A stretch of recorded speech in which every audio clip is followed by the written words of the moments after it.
Hi, it's your girl B.FREE with ways for you to save time and money. Remember, the website is www.free2save.net. You can always go and look at the extra tips and also the things you may have missed in the video. So today we're going to talk about ways for children to save money. These are things that we want to do. They're age appropriate and we change them as your children grow and evolve. But they're just things that we want to get them in a good habit of doing.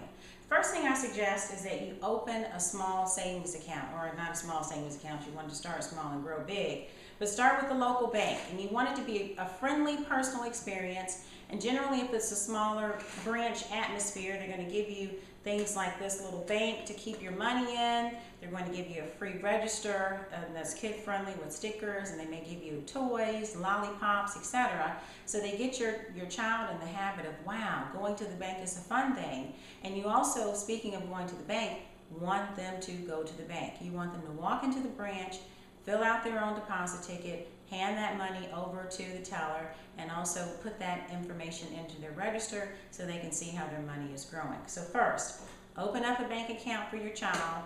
Make it a small local bank so it's a personal experience. Also, teach your children how to count money. This kind of goes along with the bank account, because obviously, how much money am I putting in? Well, I need to be able to count it to write it on the register, and then also giving them the feeling of, okay, if I go to the store, how much does this cost? If I want a lollipop, it's 25 cents. I have a quarter. Do I have enough money to buy the candy? So it helps along the way with this whole process of spending and learning and also counting. So all of those things are good.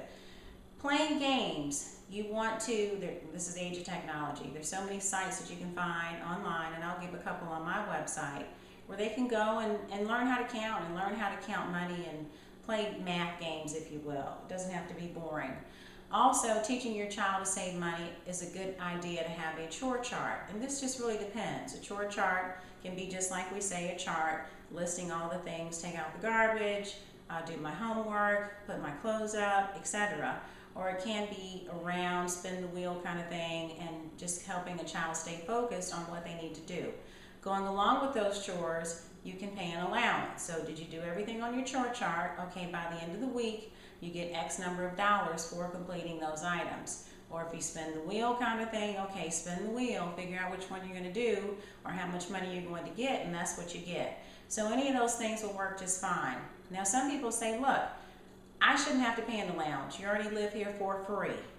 So in that case, you might want to just pay for extra chores. So after your child has done everything they're supposed to do, like take out the trash and put up the dishes, then maybe if they ask for hey mommy, do you need some help with something else, or you see them doing something that's above and beyond your chore chart, then maybe you give them an allowance for doing those extra chores. So sometimes that works just as well. It's just up to you and up to your child and how well they respond to money, because some of them, hey, it doesn't really matter. Another idea is matching your child dollar for dollar. It teaches them or gives them a sense of accountability, because look, if I have something that costs $8 but I have to spend $4 and I'm asking mom and dad for $4, well gosh, I'm not so sure I want it because I've got to spend my whole $4. So oftentimes it allows you to not have to say no, because you say, okay, you're at the circus, you want this light up way too expensive item, and your child has $5. And you say, okay, do you want this thing for $8? I'll match you dollar for dollar. If you pay $4, I pay $4. And they go, well, gosh, I'm only going to be left with $1. That's okay. So oftentimes you don't even have to say no. They figure out, I don't know if I want to put all my money in here. So it helps them with a sense of responsibility and making decisions to say, maybe I really don't want this. So I think matching dollar for dollar, it works really well. It's, in essence, you would be their 401k plan. All right, another idea is to take your children to the grocery store. Generally, you say, wrong, because that slows me down. They throw stuff in my cart, don't have time for that. But the premise of going to the grocery store is looking at items and how much they cost and how many do you get in this package versus getting 2 for something. Or what if I have a coupon? And it's teaching the value of money and also making them conscious about how to spend that money. Because we all know the way it usually goes, they throw it in the buggy and then you wonder why your bill's so high. Well, I don't, because I'm I'm going to do another segment on couponing, so stay tuned on that. But that whole exercise is very important, and it really teaches children about saving money. Now, from the book of Bridget, you take it how you want to, grain of salt, or embrace it. But I don't think kids should drive a shiny new car. My motto has always been, I want to be able to get you anything you want, but not. Okay? So what that means is, I don't want to pay for you for the rest of my life. So I want to teach you some responsible things that you can adopt over time and get to a certain point on your own. And so one of those things is a vehicle. You either need to drive an older vehicle, or you need to drive a vehicle that you have paid for. Now, reverting back to the dollar for dollar, I will match you. If you save X amount of dollars, I will match that so we can buy you a car. Another reason why you want to do a used vehicle is because it's going to save you lots of money with liability insurance. You don't need full coverage if it's an older vehicle if you paid cash for it.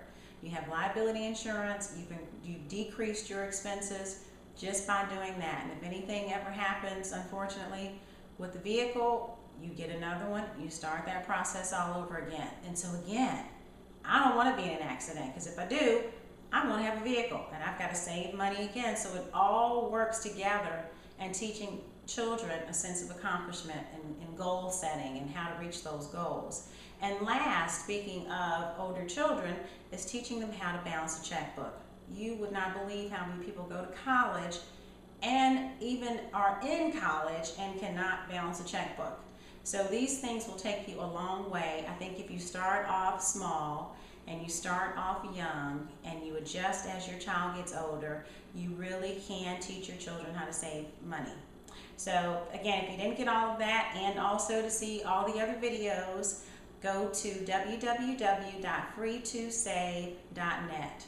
www.free2save.net. Until next time, it's your girl B.FREE. Bye-bye.